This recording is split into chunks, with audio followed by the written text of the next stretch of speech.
Good morning, dear students. How are you all? So, in this video of class 9, we will talk about the multiple choice questions, as this will come in your exam also.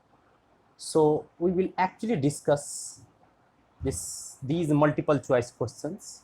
And the first question you can see, that one is the arrangement of constituent particles. The arrangement of constituent particles is most ordered in which state? Question you have understood? Question you can see, the arrangement of constituent particles is most ordered in which state? Okay, now, so first one is, dear students, so you can see first one is, the question is that one, the arrangement of constituent particle is most ordered in, the first option is solid state, second liquid state, third gaseous state, and fourth is all of these. And dear student, for the explanation you should understand that solid state, if I will make, then you know the compact arrangement is there and most ordered arrangement is there. Okay, now you can make this one, you can make this one. You can see that every particles is actually compact arrangement is there. So you can see solid state is there, but in case of liquid state, some space would be there, some space would be there. Okay, now every time some space would be there. So if there is a space, so that particles can move here and there, here and there. So the ordered arrangement will disturb. But if there is no space, the particles will not move freely.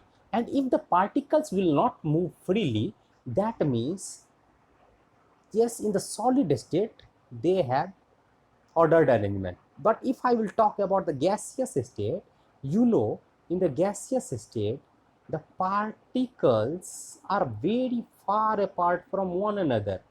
If maximum space is there is a maximum chance that the particles can move here and there and here and there in random directions. So mostly disordered arrangement can be seen in this case. So we can say that in this solid case, because of the less space, because of the less interparticle space, this solid state has well ordered arrangement. Okay, now arrangement of constituent particle is most ordered in solid state. Okay, now as interparticle space is negligible, the particles cannot move freely. Okay, now dear student, now we can see the second question. So dear student, second question, you can see the one who provided the best evidence, the one who provided the best evidence for the existence and movement of particles in liquid. How can we see? I will take one beaker and I will take water into this one. So here question you can see the one who provided, the scientist name is given, one who provided the best evidence for the existence and movement of particles. Some particle I have taken. First I am taking some liquid. Some liquid means water. Frequently I am using because water is cheaply available, so I have taken water into that one. Now I have taken some particle. You can see when the scientist was doing the experiment, he actually took the pollen. Okay, na pollen. So you know the particles of liquid actually moving, the surface particles of liquid actually moving, and during the movement it is actually hitting that pollen. So pollen is actually moving like this one, What is that? This one is a zigzag pattern, and that scientist has found the movement of this pollen in a liquid, and the name of that scientist was not John Dalton, not Rutherford, it is Rutherford, not J.J. Thomson, but it was Robert Brown. And that movement of the particles, and that one particle is pollen. that movement is known as sometimes Brownian movement. What? Brownian movement. It is a name you can see na, Brown. Okay na? So from the Robert Brown, its name is coming Brownian movement. And how can we define the Brownian movement? Brownian movement, if some particle is continuously moving in a zigzag motion. Okay na? Zigzag movement is known as Brownian motion. So I hope you have understood. The Robert Brown is a scientist who actually give the best evidence for the existence and movement of particles in a liquid. Okay now, so dear, next question you can find out. Yes, the question is, in which of the following substances the force of attraction is maximum? Dear, it is a question. It is a question. You can see, in which of the following, in which of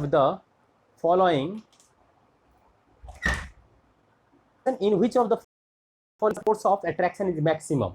Okay now, so you can see the option will come here. First one is iron rod, second magnesium, third petrol, and fourth alcohol.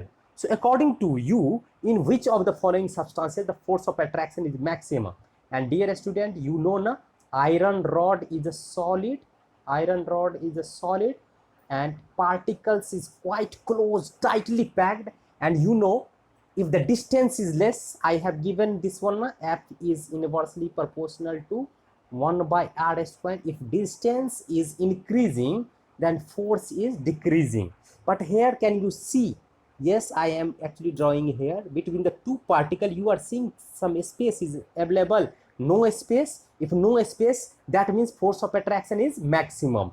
But why not in the magnesium? Yes, magnesium is a quite reactive one. That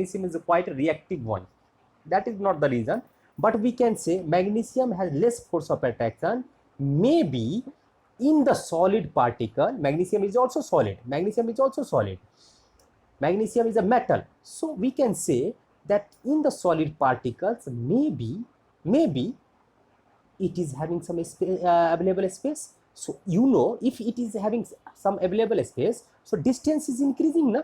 So slightly it is increasing. Iron rod is also solid, magnesium is also solid, but in the structure of magnesium, maybe some space is available, and if some distance is available, if distance is increasing like this one, so you can say magnesium has some space. That means some distance it is having. If it is having some distance, that force of attraction is, yes, minimize.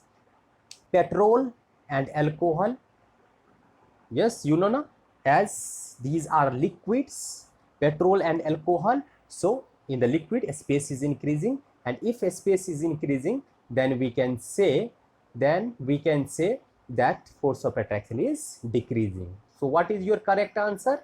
Your correct answer is iron rod. Okay na, in that force of attraction is maximum. Okay na. One is, what is the name of the metal which exists in liquid state at room temperature? And only one exception I have given during the properties of metal. Metals are solid. Yes, now metals are solid, but here you can see that when you will see the option, first sodium, second potassium, third mercury, fourth is bromine. So which one is metal? Yes, sodium is also metal, potassium is also metal, mercury is also metal, bromine is non-metal. So no doubt bromine would not be the answer. Out of this, you know, sodium and potassium is solid, but mercury is liquid. At the room temperature, one of the exceptions. So that no doubt your answer would be mercury. Which of the following element is not a metalloid? You know, dear student, I have given some metalloids name. Boron is metalloid, silicon metalloid, germanium metalloid, but the tungsten, which is used in the bulbs filaments, okay na, that tungsten is not a metalloid. So correct answer is tungsten. Okay na, dear student. You can find out in tincture of iodine. Find the solute and solvent. You know na, one solution actually made up of solute and solvent. So what is the solute and what is the solvent? And you can see the correct answer, tincture of iodine. Dear student, I am telling you what is tincture of iodine. Tincture of iodine, which is prepared where iodine is present in alcohol. Iodine is present in alcohol. So I have told na, alcohol is a medium which dissolve iodine into it. So iodine is dissolving in a medium. So that means iodine is a solute and alcohol is a solvent. So which option you are selecting? Which option? You can select, yes, this one. Alcohol is the solute and iodine is the solvent. Iodine is the solute and alcohol is the solvent. So this second option would be correct. And rest you can read that one. It would be incorrect one. Any component can be considered as a solute and solvent. So this is the wrong one. This is a wrong one. Okay. Tincture of iodine is not a solution. This is also wrong one. Okay. Na? So two options are incorrect. This one option is, so B option would be correct one. Okay. Na? B option would be correct one. Now next one, you can see which of the following non-metal, here it is given non-metal, which of the following non-metal is a good conductor of electricity.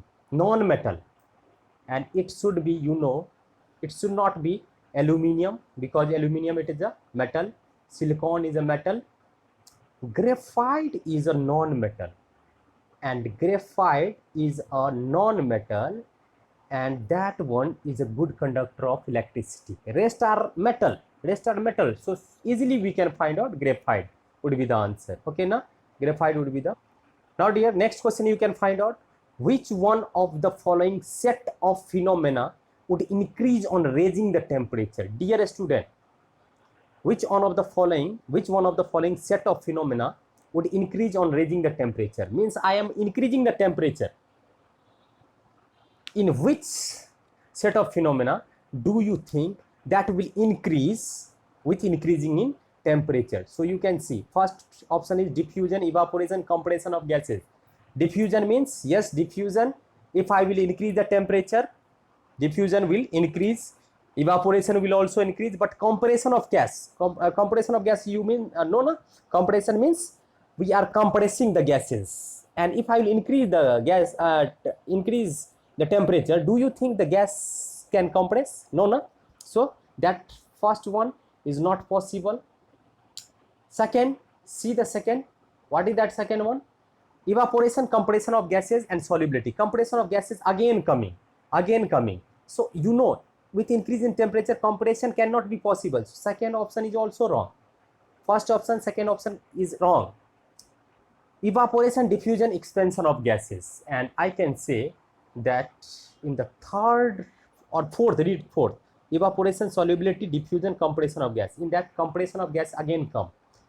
I am telling you, dear student, compression of gas is not possible with increasing of temperature. So which option would be the correct one? Your option should be C. Your C option should be correct one. Okay, na dear student? What was the question? Question was, which one of the following set of phenomena would increase on raising the temperature? And it is C. The option is C. Option is C. Yes, it is the correct one. Okay, na dear student? Now, and the next question, which of the following phenomena always result in cooling effect? And you know, evaporation would be there. Yes, na? Evaporation causes cooling every time. So no doubt the option I have selected directly, because you know, condensation is changing of gases into liquid. Okay, evaporation means liquid will change into vapor, and whenever the evaporation will cause, that will produce cooling effect. Sublimation means solid to gas, okay, gas to solid, sublimation, but evaporation would be the correct answer for that one. Okay, na? So no doubt evaporation would be the answer. The next one you can find out, which of the following cannot considered as a form of matter? Matter means solid, liquid, gas we are talking. Atom, maybe it is some gas, maybe it is liquid, maybe it is yes, solid. Water, liquid. Electron, Yes, you know na, form of matter. Humidity is not the, humidity is not here. Humidity is one of that, you can find out, that is not considered as a form of matter. So humidity would be the answer. Humidity would be the, then you can find out which of the following causes the temperature of a substance. Which of the following causes the temperature of a substance to remain constant while it is undergoing a change in its state? If suppose solid is there and solid is changing into liquid, solid is changing into liquid, and if I will put the thermometer into this one, you know thermometer temperature will not change until or unless all the solid particle will not change into liquid. Okay, now till that it will not change its temperature, till that thermometer will not change its temperature. That means where this temperature is going, and what is the name of that one, which of the following causes, which of the following. So your correct answer is latent heat. All these would be wrong.